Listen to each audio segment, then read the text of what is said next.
is your first impression when you meet someone and they are covered in tattoos?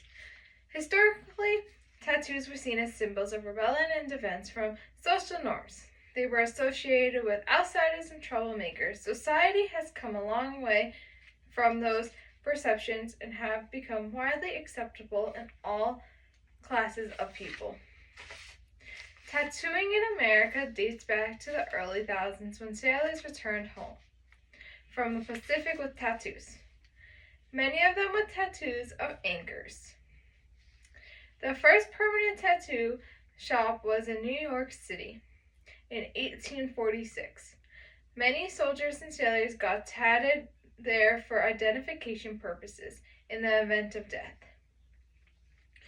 In the early 1900s, more themes and colors were introduced to tattoos.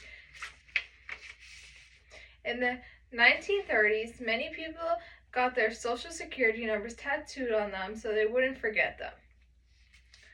In the 1950s, tattoos became very popular amongst military servicemen.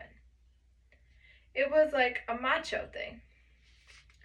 In the 1970s, tattoos started becoming more popular among younger people. Peace signs were very, very popular. In the 1980s, tattoos became very popular with women signing how tattoos were becoming more acceptable. Tattoos have come a long way in American history.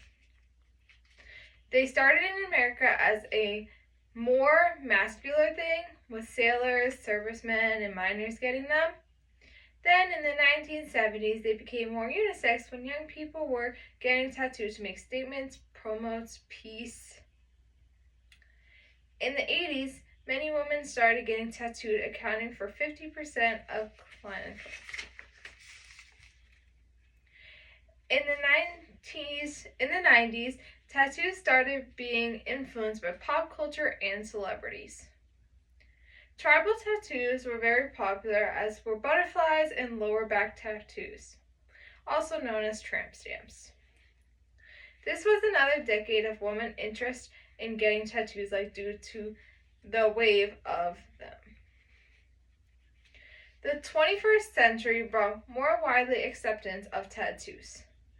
They were once considered rebellious and stigmatized marketing, and now are more accepted as the artistry and self-expression. Years back, it was sailors, criminals, and biker gangs that got tatted, and now it is males and females from all walks of life. How do I feel about tattoos? Well, at the age 16, I wanted a tattoo, but couldn't get one in Massachusetts because you have to be 18. So we went on vacation to Miami so I could get one. I got 2 butterflies on my lower stomach. It was the best day of my life.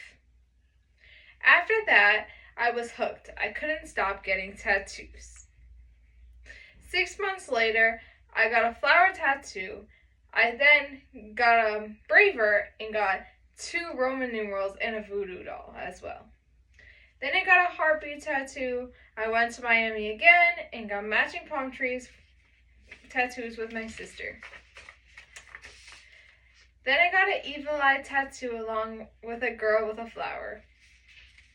A couple months later, I had my grandmother write her name, how she signs our birthday cards, and had that tattooed on my arm. It says, "Love, Grammy." Next, I got 3 birds behind my ear and a Scrabble piece with the letter J on it. And so did my family, and we all play Scrabble every single night, so we all thought it was a cool idea. Oh yeah, I also got a snake tattoo on my rib.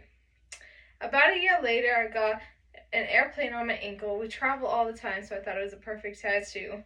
Then I got my favorite tattoo, a Chinese box. I love Chinese food. We get it every single week in my house, and it's just one of my favorite things. The last tattoo I had done was a mermaid in Key West this past September, and I actually got it matching with my mom. We took a trip, and I wanted to get something matching with her. I have a total of 15 tattoos, and I absolutely love all of them. So my feeling about tattoos, I'm pretty obsessed, I would say.